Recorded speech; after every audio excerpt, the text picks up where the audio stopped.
Hi, my name is Robin Pecknold. I'm in a band called Fleet Foxes, and this is MyMusicRx prescription for a song that makes me feel great.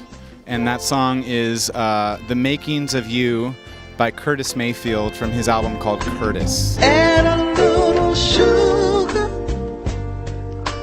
honeysuckle and This song makes me feel great for a lot of reasons. It's like very upbeat. It has a great weird harp thing that's repeating throughout it.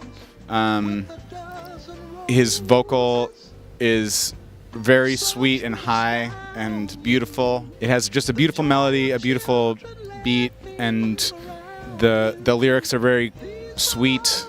He's kind of reassuring someone that it's impossible to describe all of the great things that make that person who they are.